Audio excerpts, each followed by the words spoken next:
This is the Lone Crater YouTube. We hope this video helps. You start by updating firmware and confirming physical connections. That fixes many boot delays. Once firmware is current, open BIOS/UEFI to ensure OSI is enabled and the SSD is on the primary boot list. You should also check that NVMe drives are in the correct slot and that SATA cables are in SATA 3 ports for best speed.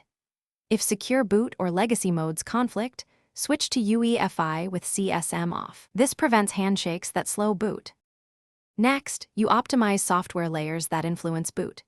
Disable startup programs that block the boot path, and then install the motherboard chipset driver plus the vendor NVMe or SATA driver to avoid generic slow drivers.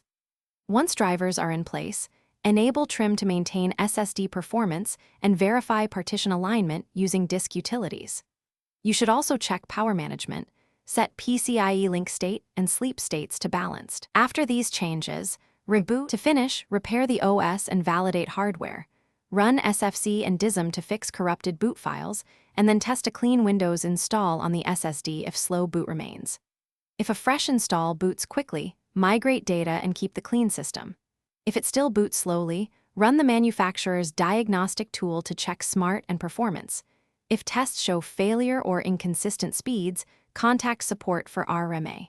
If you hit a roadblock, swap cables or ports to isolate the issue quickly. Thanks for watching. Consider subscribing if we helped you.